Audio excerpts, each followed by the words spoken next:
strategy is not about celebrating the past. It's not about celebrating the present. It's only about leadership in the future. Because an organization is a leader today, you cannot assume you will be a leader tomorrow. And earning that leadership is what strategy is all about. And if strategy is about leadership in the future, one thing we know, every industry, including yours, will change in the future. Therefore, if you want to be a leader in that future, you have to adapt to change. And another word for adapting to change is innovation. Therefore, I say strategy is innovation. If you're not doing innovation inside your organization, you're not doing strategy, you're doing something else. Strategy equals leadership in the future. Leadership in the future equals adapting to change. Adapting to change equals innovation. Therefore, I assert strategy equals innovation. If strategy is about leadership in the future, I want to ask the 280 organizations in this room a very simple question. Think about all the projects you're executing today. And ask yourself the question, of all the projects we are executing today, how many of them will make us a leader in the future? If that's what strategy is all about.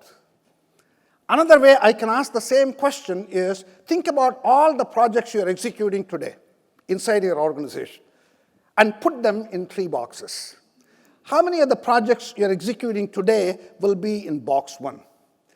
And box 1 is about manage the present. It's about improve the performance of your current business models the way they are constructed today.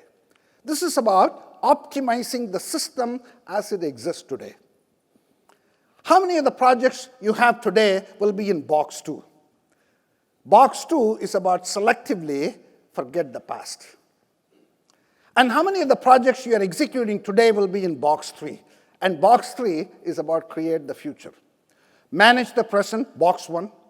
Selectively abandon the past, box 2, and create the future, box 3. And what I find working with organizations is organizations way over focus on box 1. And then they think they're doing strategy. As I mentioned to you a few minutes ago, strategy has nothing to do with the past. It's got nothing to do with the present. It's got nothing to do with box 1. Strategy has everything to do with box 2 and box 3. What is the challenge for your organization in box 3? It's about becoming a leader in the year 2025. It's about creating your future in the year 2025. And if you want to create your future in the year 2025, you have a job to do in box 2. Namely, you have to selectively forget. And let me clarify one thing right away. Strategy for any organization, it includes MIT, Harvard, all the 280 organizations in this room, is to become a leader in the year 2025. That's what strategy is all about. But strategy is not about what you have to do in the year 2025. Strategy is very much about the projects you are executing today across the 3 boxes so that you intersect with the year 2025. How are you allocating resources today? How is the organization energy focused today across the 3 boxes so that you stay relevant in the next decade? Strategy is always about how do you create your future while managing the present. How do you shape the evolution of year 2025 when you are squarely focused on executing projects in the year 2016? The reason why this is a challenge is the thinking process and the execution methodologies you need in box 1 are fundamentally different than the thinking process and the execution methodologies you need in box 2, box 3. Yet in the year 2016, you better have box 1 projects, which are all about efficiency. But in the year 2016, you better have box 2, box 3, breakthrough innovation experiments. Just like the way MIT is doing one, which will make you a leader in the year 2025. Yet they require different capabilities, different metrics, different processes. This is the central leadership challenge. In fact, what I'm going to tell you in these 45 minutes is a very simple message. Because it is simple to say does not mean it is easy to do. What I'm going to describe to you is nothing but common sense. But common sense is never common practice. And my common sense message is future is now. Future is never about what you have to do in the future. And the reason why this is so hard is today I have 2 jobs to do. One job is in box 1. Another job is in box 2, box 3, inventing that future.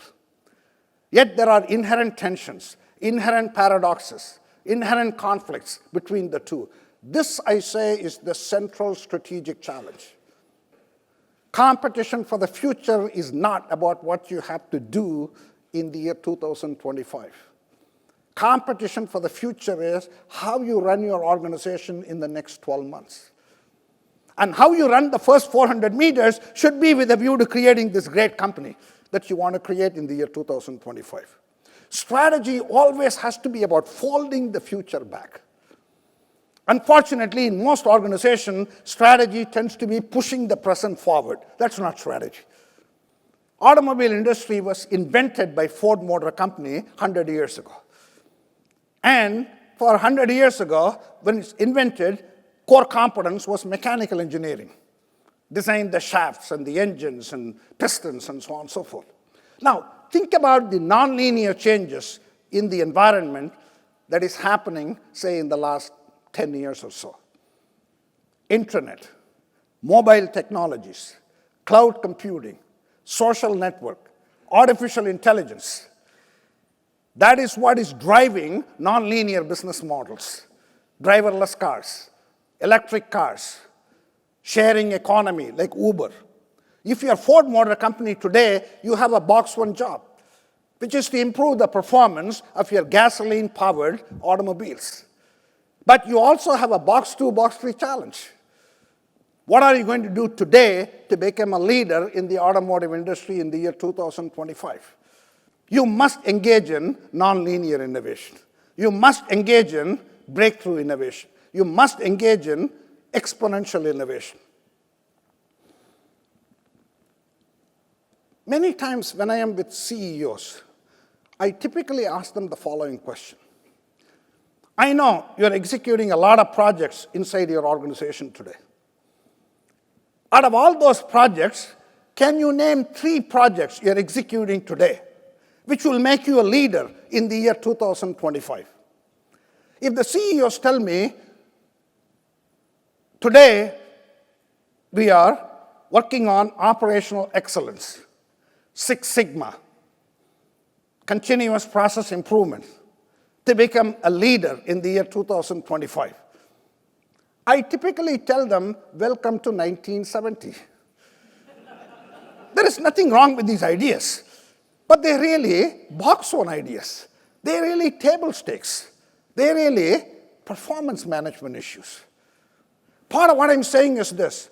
For all the 280 organizations in this room, if you want to become a leader in the year 2025, your possibility gap is a lot bigger than your performance gap.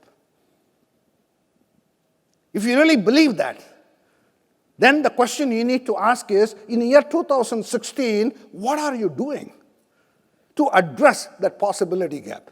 Becoming a leader in the future is not about what you do in the future. It's about how you allocate resources today.